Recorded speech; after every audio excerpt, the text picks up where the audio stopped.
Very good morning everyone. आज हम बात करने जा रहे हैं सेक्शन 138 कॉन्ट्रैक्ट एक्ट। ये क्या कहता है?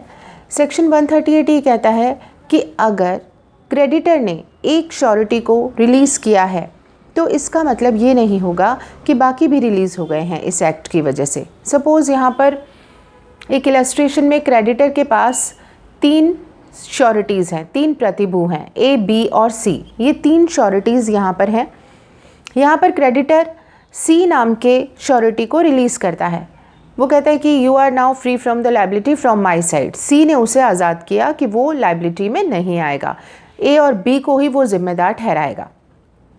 अब यहाँ पर ये सेक्शन 138 ये कहता है कि अगर क्रेडिटर ने C नाम के श्योरिटी को रिलीज़ किया है तो इसका मतलब ये नहीं होगा कि A और B भी रिलीज़ हो गए हैं। A और B तो यहाँ पर लाइएबल हैं। सिर्फ रिलीज़ किसको किया गया है? C को किया गया है। C को डिस्चार्ज किया गया है, आज़ाद किया गया है जिम्मेदारी से। दूसरी बात ये सेक्शन और कहता है कि यहाँ पर क्रेडिटर ने यहाँ पर C को रिलीज़ किया है। क्रेडिटर ने एक श्योरिटी को लाइबिलिटी से फ्री किया है, लेकिन इसका मतलब ये नहीं है कि वो श्योरिटी जिसे रिलीज़ किया वो बाकी श्योरिटीज़ के प्रति अपनी रिस्पॉन्सिबिलिटी ना रखे। जैसे कि A, B और C ये तीनों श्योरिटीज़ थे यहाँ पर, तो जो भी लाइबिलिटी आनी थी वो इन तीनों के ऊपर आनी थी। अब चूंकि क्रेडिटर ने एक व्यक्ति को अलग कर दिया, C को अलग कर दिया, तो यहाँ पर क्रेडिटर ने तो C को अलग कर दिया, क्रेडिटर तो सूट फाइल किस पे करेगा? A पे या B पे या दोनों पे करेगा। लेकिन A और B ये दोनों श्योरिटीज़ अपने को श्योरिटी C को रिलीज़ नहीं कर रहे हैं। यहाँ पर C को वो जिम्मेदार ठहरा सकते हैं। जिस भी तरीके का कंट्रीब्यूशन यहाँ है, लाइबिलिटी है, वो इन तीनों की है। इनका आपस में जो कॉन्ट्रैक्ट है A, B और C का, इसके according C is also liable. So C is not free from the liability towards his co-sureties A and B. He is free only from the liability from the side of creditor only. Creditor cannot sue C. ये concept है section 138। Section 139 की हम बात करते हैं। Section 139 आपको ये बताता है कि अगर क्रेडिटर ने कोई ऐसा एक्ट किया है या कोई ओमिशन किया है, यानी कोई एक्ट या फिर कोई ऐसा लोप किया है, यानी ड्यूटी को ओमिट किया है, पूरा नहीं किया है, जो कि उसकी बनती थी, क्रेडिटर की कोई जिम्मेदारी बनती थी तो वो काम उसने नहीं किया, या कोई पर्टिकुलर एक्ट उसने किया जो उसे नहीं करना था, इसकी वजह से नुकसान पहुंचता है अगर श्योरिटी को, तो श्योरिटी अपनी जिम्मेदारी से आज़ाद हो जाएगा। Discharge of surety by the act और ओमिशन ऑफ क्रेडिटर। जैसे अगर गारंटी दी थी, प्रतिभू ने कहा था कि प्रिंसिपल डेटर जितना जितना परफॉर्मेंस कर लेता है काम का, उस परफॉर्मेंस को चेक करने के बाद में आप उसका पेमेंट कर सकते हैं। जो यहाँ पे परफॉर्मेंस के लिए गारंटी दी गई थी, तो मूल ऋणी जो है जितना जितना काम करेगा उतने परफॉर्मेंस के बाद क्रेडिटर को ये देखना था कि इतना काम उसने कर लिया और उसका पेमेंट करना था। तो यहाँ पर श्योरिटी ने ये कहा था कि जितना वो काम कर ले आप उसके बाद चेक करने के बाद उसका पेमेंट कीजिएगा, इंस्टॉलमेंट में ही पेमेंट कीजिएगा। लेकिन क्रेडिटर ने होल अमाउंट एक साथ यहाँ पर पे कर दी है, तो अब यहाँ पर श्योरिटी अपनी लाइबिलिटी से डिस्चार्ज हो जाएगा, क्योंकि उसने कंडीशन यही रखी थी कि आपको पूरा पैसा एक साथ नहीं देना, परफॉर्मेंस के अकॉर्डिंग ही देना है। तो यहाँ इस एक्ट की वजह से, क्रेडिटर के इस काम की वजह से कि उसने पूरा पैसा पहले ही एडवांस में एक साथ दे दिया, श्योरिटी लाइबिलिटी से फ्री हो जाएगा। इसी तरीके से अगर ये कहा गया कि आप इस व्यक्ति को अपॉइंट करें, अगर आप अपॉइंटमेंट इसका करते हैं तो मैं फिडिलिटी यहाँ पे गारंटी दे रहा है, व्यक्ति की विश्वसनीयता की जिम्मेदारी ले रहा है कि अच्छा काम करेगा ये व्यक्ति, लेकिन आप इसे जो काम सौंप रहे हैं, एवरी मंथ जो अकाउंट्स का काम इसे सौंप रहे हैं, अकाउंट्स आपको एवरी मंथ एंट्रीज को चेक कर लेना है, देन आपको पेमेंट करना है।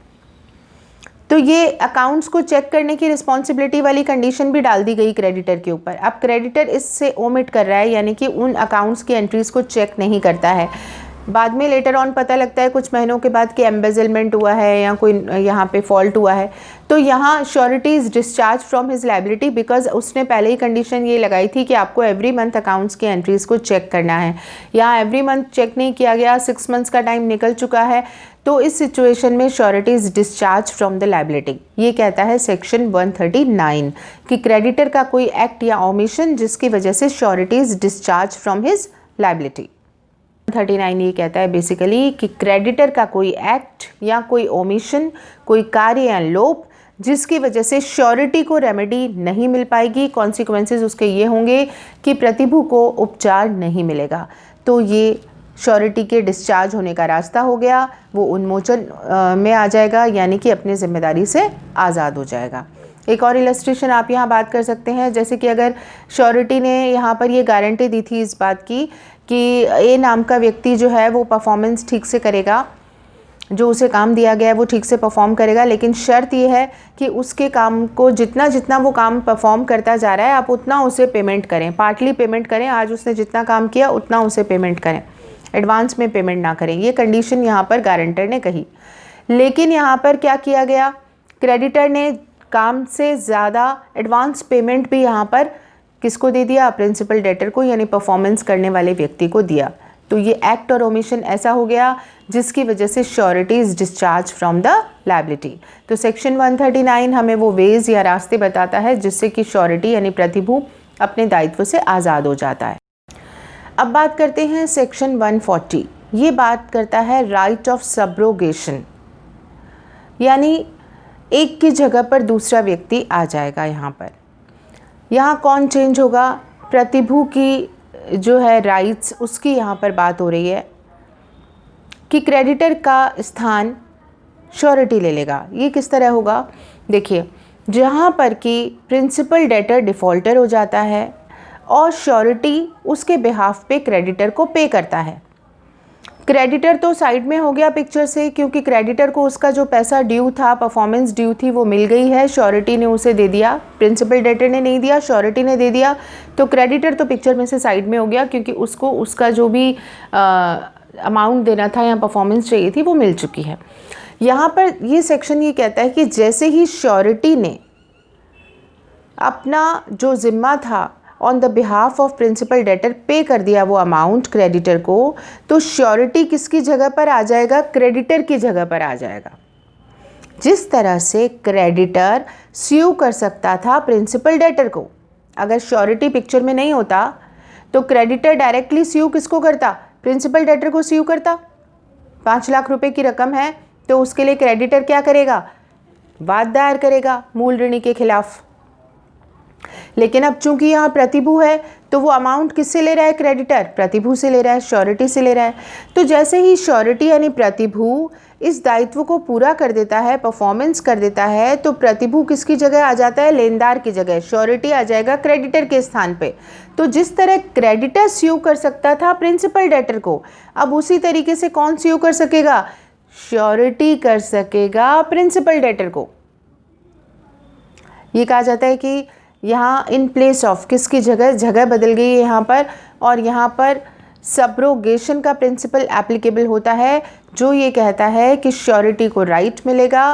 राइट क्या मिलेगा कि सारे वो अधिकार जो कि क्रेडिटर के थे अगेंस्ट द प्रिंसिपल डेटर, जहाँ लेनदार मूल ऋणी के खिलाफ वाद दायर कर सकता था, रकम वसूल कर सकता था, ठीक उसी तरीके से अब प्रतिभू भी यहाँ पर मूल ऋणी के खिलाफ वाद दायर कर सकेगा, रकम वसूल कर सकेगा। तो यहाँ पर श्योरिटी परफॉर्मेंस करने के बाद क्रेडिटर की जगह ले लेगा, और जिस तरह क्रेडिटर स्यू कर सकता था वैसे ही वो खुद अब श्योरिटी प्रिंसिपल डेटर के खिलाफ स्यू करेगा, क्योंकि उसे वो अमाउंट रिकवर करना है जो 5 लाख रुपए श्योरिटी ने क्रेडिटर को दिए हैं।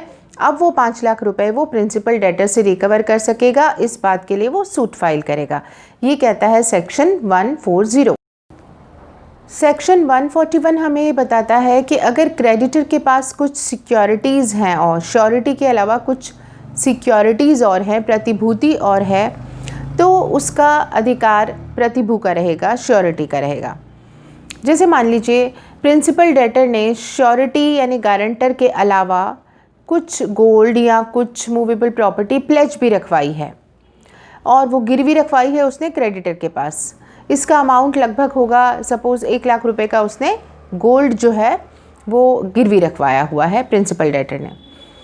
तो ये कॉन्ट्रैक्ट हुआ है जिसमें कि 5 लाख का लोन का कॉन्ट्रैक्ट है, 1 लाख रुपीज़ का यहाँ पर गोल्ड दिया गया है, और श्योरिटी यानी गारंटर भी यहाँ पर है कि अगर लोन नहीं चुकाता है प्रिंसिपल डेटर तो श्योरिटी जिम्मेदार होगा।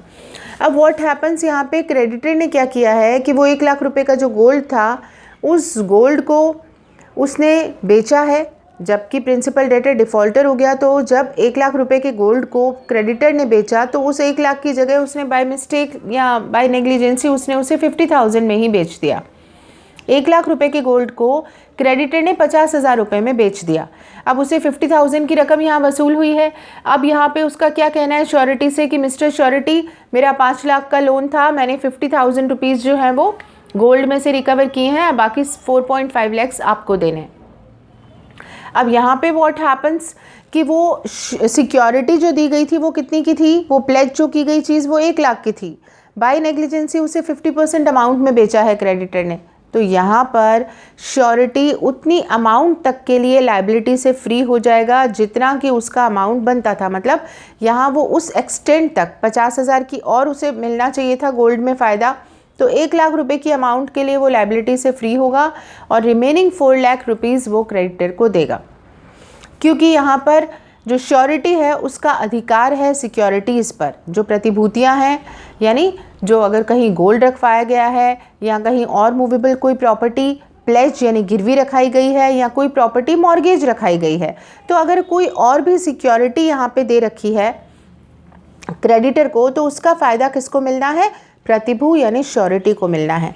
अगर यहाँ पर क्रेडिटर ने अपनी लापरवाही की वजह से उस सिक्योरिटी को मिसप्लेस कर दिया है या फिर उसने कुछ अमाउंट कम लिया है, तो इसका हर्जाना भी भुगतना क्रेडिटर को ही पड़ेगा। प्रतिभू तो उतनी अमाउंट तक के लिए अपनी जिम्मेदारी से आज़ाद हो जाएगा।